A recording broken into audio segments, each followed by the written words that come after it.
कोई दुख का कारण उपस्थित हुआ, उसकी स्मृति आते ही मन में भूख सी उठती है और मन परेशान हो जाता, होता है कि नहीं? हाँ, कोई आदमी 20 बरस पहले आपको गाली दी हो, आपने उस घड़ी अपने आप को अपमानित महसूस किया हो, और 20 साल बाद भी अचानक वो व्यक्ति दिख जाए तो खून खौलता है। महाराज, दिखने की बात जाने दीजिए, उसका ख्याल आते ही खून खौल उठता है, होता है। 20 बरस पहले कोई घटना घटी, ऐसी दुर्घटना जिससे केवल पुण्य के योग से आप बच के निकले, उस घटना के स्मरण मात्र से रोंगटे खड़े हो जाते, होता है। 20 बरस पहले आपने कोई गलती की, आपको नुकसान हो गया, आप उसे पकड़े रहते हैं और अंदर से टूट जाते, भैया अब मेरे साथ तो कुछ नहीं होगा। अतीत में मैंने 1 गलती की, 2 गलती की, 3 गलती की, 4 गलती की, और चारों गलतियों से आज इस कदर प्रभावित हो गए कि अब मेरे भाग्य में कुछ है ही नहीं, मैं कुछ कर ही नहीं सकता, अब मेरे बस का ही नहीं है। बहुत से लोग ऐसी घटनाओं के कारण डिप्रेशन के भी शिकार हो जाते हैं, है ना? ये सब क्या है? दुखी करने वाले ही तो कारक हैं। हाँ, उनको पकड़ करके बैठोगे तो दुखी होगे।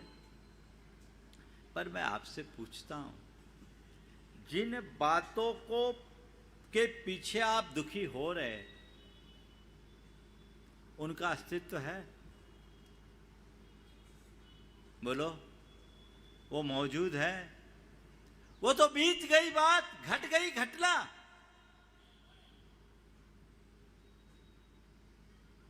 वो पास्ट की बात थी, और पास्ट है पास्ट, अतीत तो व्यतीत हो चुका, फिर भी उसको पकड़ करके आप बैठे हो,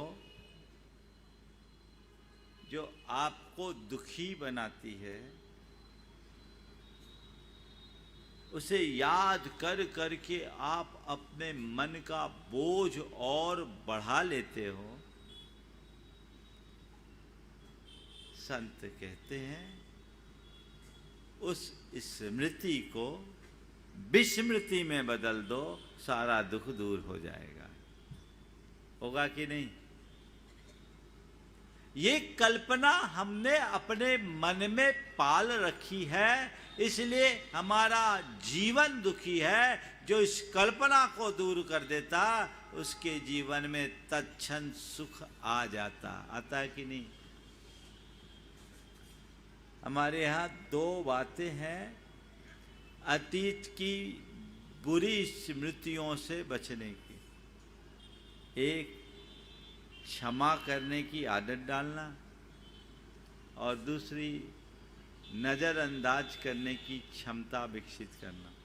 क्या करना? धर्म हमें यही बात सिखाता है, क्षमा कर दो,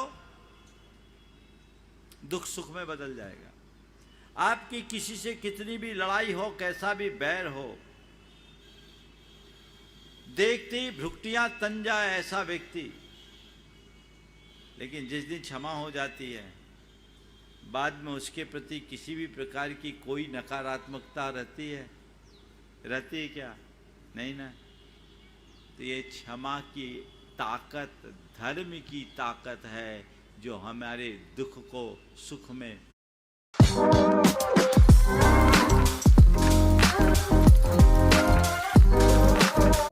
परिवर्तित कर डालती।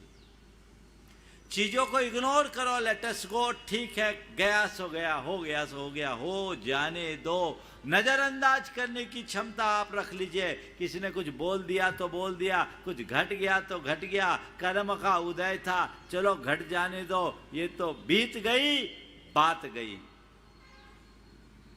आपको वो बातें कभी प्रभावित करेगी क्या? हाँ, करेगी? आप करते हो ऐसा? बोलो, आप क्षमा करने की भावना रखते हो? रखते हो कि नहीं रखते हो? भावना तो रखते पर रखते, क्षमा करते नहीं महाराज। नजरअंदाज करने की क्षमता तो रखते हैं पर करते नहीं। तो बस तुम्हें दुखी रहने का ही शौक है तो दुखी रहो। जो व्यक्ति अंदर से ये सद्भाव प्रकट कर लेते हैं वे कभी दुखी नहीं होते, और जिनमें ऐसा भाव नहीं होता वे कभी सुखी नहीं होते। सूत्र है, कोई मुझसे कुछ न कहे ये मेरे हाथ में नहीं है, पर कोई कितना भी कुछ भी क्यों ना कहे मैं उसमें ना बहूं ये मेरे हाथ में। मेरे जीवन में कोई दुप्रसंग न घटे ये मेरे हाथ में नहीं है, पर कितना भी बड़ा दुष्प्रसंग या दुर्घटना घट जाए मैं उससे विचलित ना हूँ ये मेरे हाथ में है। बस इसमें स्थिरता रखने का पाठ हमें धर्म पढ़ाता है। जो धर्म को धार लेता है वो अतीत की स्मृतियों में नहीं उलझता। अतीत में घटित घटनाओं से यदि हम नसीहत ले, सीख ले और उसे अपने अनुभव का आधार बनाएं तो अपना भविष्य हम अच्छा बना सकते हैं। पर उन्हें पकड़ करके बैठ जाएं तो वो हमारे जीवन को बोझिल ही बनाएगा और कुछ नहीं। तो बुरी स्मृतियों का त्याग ये हमारे अभ्यास में होना चाहिए। हम लोग प्रतिक्रमण करते हैं। क्या करते हैं? प्रतिक्रमण। प्रतिक्रमण का मतलब क्या है? कृत दोष निरायरणम परिक्रमणम। किए गए दोष के निराकरण का नाम प्रतिक्रमण, यानी अतीत की बुरी स्मृतियों को छोड़ने का नाम ही प्रतिक्रमण है। जो अतीत में हो गया उससे सीख लो और उससे दूर हो जाओ, प्रतिक्रमण हो गया। अंतस्करण की शुद्धि हो जाएगी। और दूसरा है भविष्य की कल्पना, भविष्य की चिंता।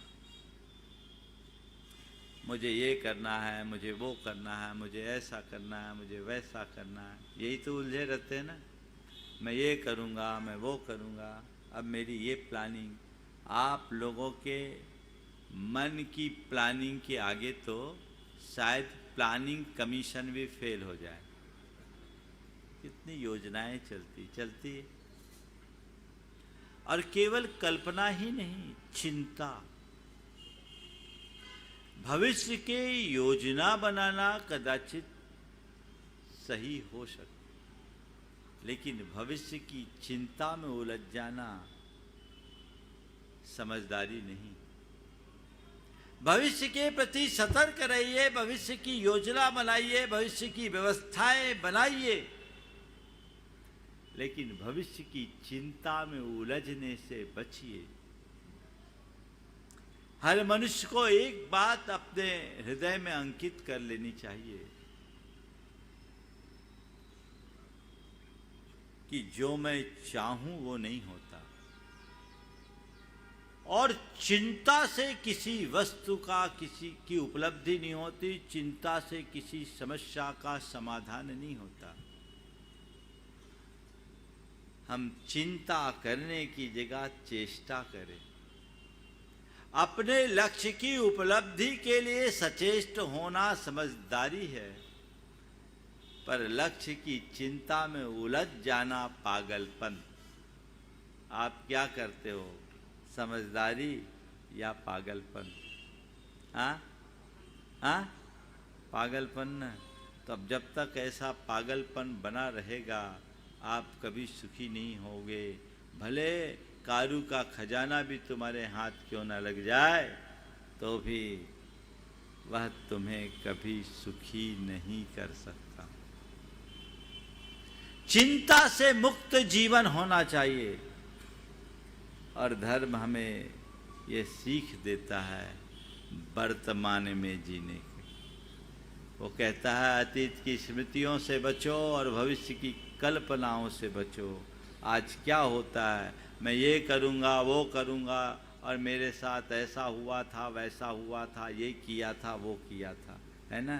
क्या हो गया, या तो गा या था, है ना। क्या गा या था, यही तुम्हारी गाथा बन गई है। को याद करो, गाथा सुधर जाएगी। यही ना गाथा है, गा और था। इससे हट करके वर्तमान में आओ और उसके लिए क्या करो, एक बात अपने हृदय में बिठा लो, जो कल देगा वो कल की व्यवस्था देगा। कल की चिंता क्यों। सबको होता है कि चींटी को कन और हाथी को मन मिल ही जाता है। चिंता करने से किसी बात का समाधान नहीं है। जो सचेष्ट होकर जीते हैं केवल वे ही समाधान प्राप्त कर पाते हैं। तो अपने जीवन में वैसी सचेष्टता होनी चाहिए, उलझने से बचिए। और इसके लिए हमें धर्म एक पाठ पढ़ाता है, वह है प्रत्याख्यान। क्या है? प्रत्याख्यान। भविष्य की कल्पनाओं का त्याग।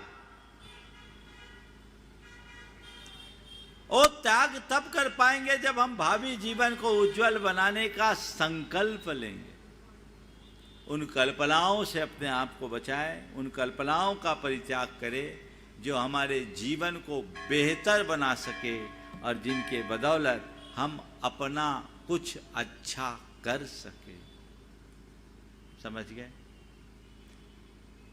तो ये पहले स्तर का दुख है। यदि